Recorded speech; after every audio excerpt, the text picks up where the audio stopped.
It's 10 p.m. Do you know where your children are? Right now on the 10 o'clock news. Breaking news right now. Sources telling the Associated Press that Mayor Eric Adams has been indicted by a federal grand jury, making him the first mayor in New York City history to face an indictment. Good evening. I'm Natasha Verma. And I'm Steve Lacey. Rumors have been swirling that this was imminent following the federal raids on the homes of members of Mayor Adams' inner circle and the wave of high-level resignations from his administration.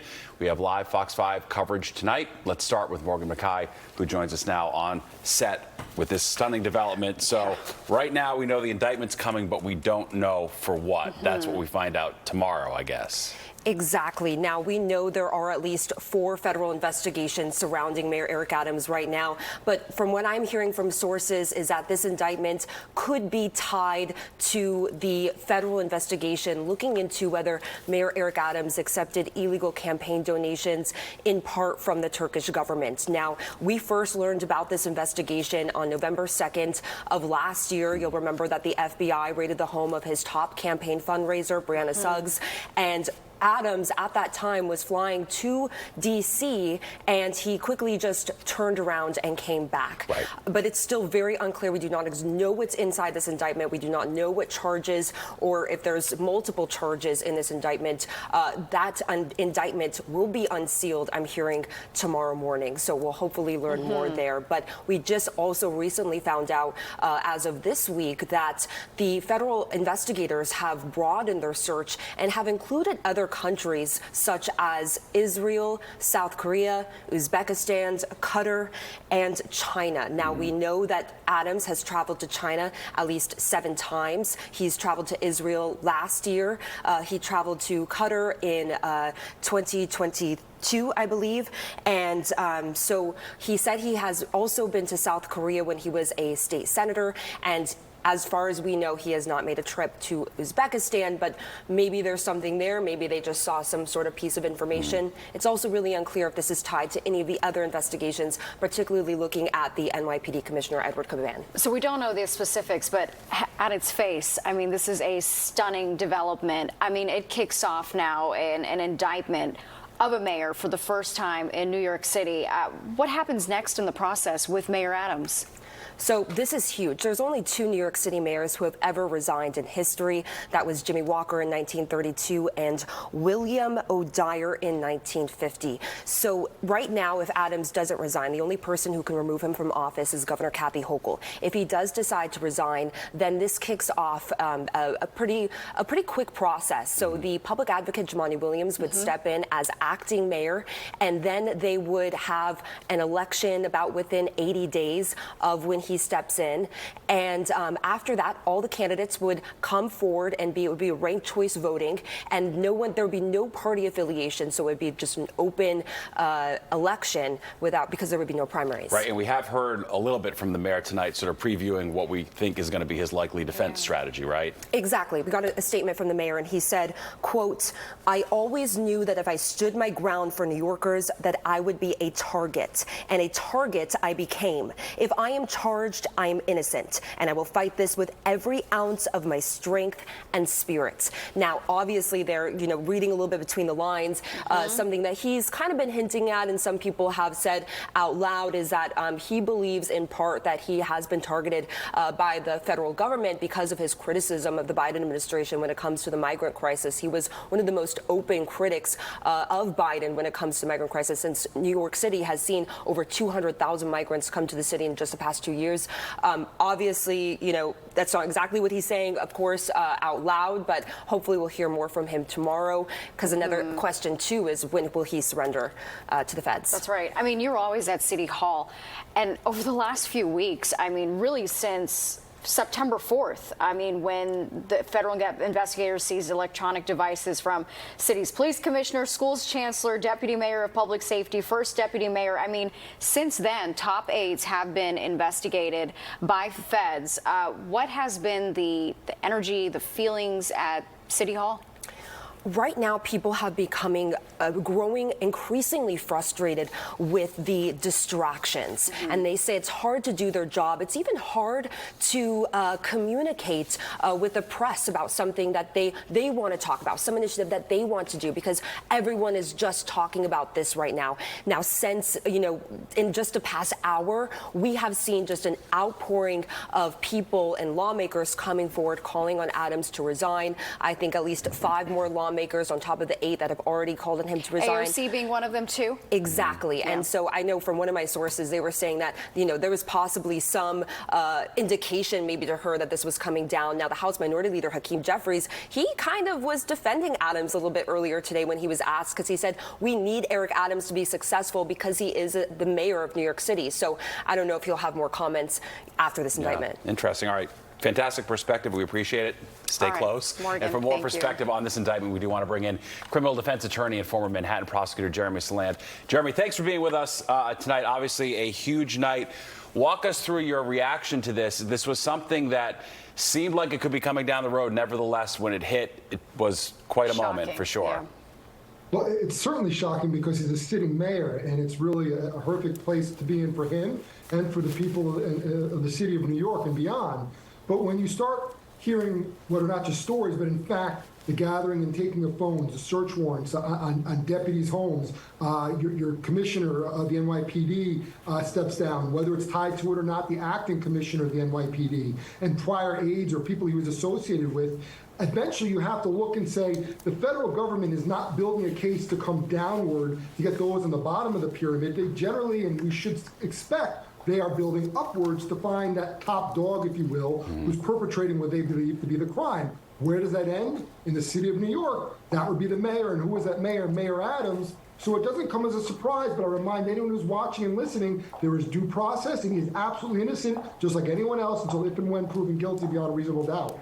Right, and as you just said, top dog, mayor of New York City, this great city. Talk to us, walk us through how they had to have their ducks in a row in order to bring forth this indictment, just how detailed they had to be to make this kind of indictment. Yeah, I would expect, and this is coming from the Southern District, which is, one of the top, if not the top district across the United States, that when you use the term ducks in a row, they have all their homework done. They are ready. This is not reactionary. They've been building and building and building, because the last thing that they want in any case, but let alone a case with such potential political fodder and fire, is to have a mess up in that indictment, meaning insufficient evidence, presented improperly, not establishing the elements of the crime. So whether it's by way of search warrants, whether it's by way of cooperators, wires, we don't know yet. We'll learn that when the discovery is shared. But they certainly have this case tied up. But again, I'm going to keep on saying it because it's so important. He is innocent until proven guilty beyond a reasonable doubt. But it's certainly, they are ready to go. They meaning the federal government. What do you make of his defense so far? He put out a statement and he's basically saying he's being targeted for standing up for New Yorkers. What do you make of that? I don't like those defenses. I think as a defense attorney, I can understand why you would say that. It's not about me. It's about the bad guys targeting and coming after me. And what am I doing? I'm protecting you, the people of the city of New York. We've heard this before. It's the Trumpian line of defense, too. And I think whether you're a Democrat or Republican, whether you're Donald Trump or Mayor Adams, it does no service to the state of New York, to the people of the United States, to the meaning of government and law and order, if you constantly attack prosecutors for having some agenda. If they wanted to have an agenda, they could have, theoretically, although you wouldn't see it happen, said, hey, Mayor Adams, step down and we won't prosecute you. That doesn't happen because the government doesn't want to find itself in a place where it seems like it's pressuring them to politics. So let's just stick with the 4 walls of the indictment and the evidence, but I understand why the mayor is doing this. Right. It erodes faith in the government from voters' perspective, which is so corrosive. Yeah, indeed. All right. Jeremy, we appreciate your perspective. We're going to go now to Sharon Crowley, who's outside Gracie Mansion, with a look at what the mood is like there tonight. I've heard it's quiet. Is there anything going on right now, Sharon? Well, I wouldn't exactly call it quiet. There is a media frenzy outside the gates of Gracie Mansion, and we've seen a black SUV that is similar to the one that the mayor usually rides in, but I couldn't say for sure if he was in that SUV. The NYPD here, as they always are, and of course, a lot of people who live in this neighborhood coming over to see what's going on. Now, Mayor Adams, before all of this started happening, we were working on another story because, as Morgan and all of us have been mentioning, a number of the mayor's inner circle in succession, including his chief counsel, the police commissioner, the school's chancellor, the health commissioner, all resigning, and in the school chancellor's case, retiring. And all of that, this drip, drip, drip, seemed to be accelerating. But as I said, we saw the mayor today. He was also interviewed on a local news station, giving no indication that this might be coming down. I want to introduce you to the incoming chancellor, Chancellor Melissa Avelis Ramos. Mayor Adams welcoming the incoming schools chancellor. I have your back, and we're going to get stuff done. Melissa Aviles Ramos will take over after Chancellor David Banks retires at the end of December. He says his departure before the end of the school year was planned and had nothing to do with the federal investigations swirling around top staffers at City Hall or the raid on his home that he shares with his partner, Deputy Mayor Sheena Wright. After 40 years, I'm tired. And that's the God's honest truth. Banks is one of 4 top leaders who recently decided to leave the Adams administration, a list that includes the health commissioner, the police commissioner, and the mayor's chief counsel. These ongoing federal probes have engulfed top-level members of the Adams team and their relatives. The mayor himself had to briefly surrender his phones relating to whether his campaign took foreign donations.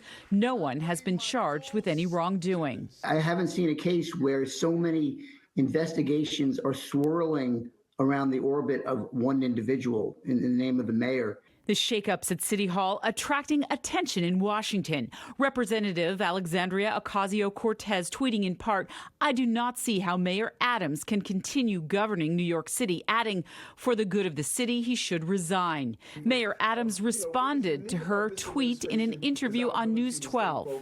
I don't listen to those comments that come from just basically a no-show congresswoman. The mayor is getting some support from House Minority Leader Hakeem Jeffries. As far as I can tell, Eric Adams is working as hard as he can to be the best mayor possible and meet the needs of the residents of New York City.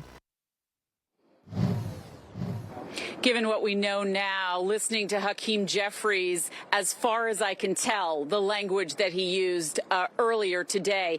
Now, as we said, we have not seen Mayor Adams come out here at Gracie Mansion. We have seen a number of SUVs, typical in the ones that he usually rides in, come and go from here, but we can't say for sure whether he was in one or he is still inside here at Gracie Mansion. But I think it bears repeating, he did release a statement tonight that says, in part, "If I am charged, I am innocent, and I will fight this." That part of a statement released earlier tonight. That's the very latest from Gracie Mansion. As I said, as soon as we get new information, of course, we will bring it to you. For now, I'll send it back to you in the studio. All right, we appreciate it. Thanks, Sharon. We have much more coverage still to come on this major breaking story. New York City Mayor Eric Adams under federal indictment. Coming up, we're going to take a look at other members of his administration who are also under the microscope. And of course, you can get updates anytime on our website, fox5ny.com. We've assembled a whole section with details on the ongoing City Hall investigations and how we got here. We'll be right back.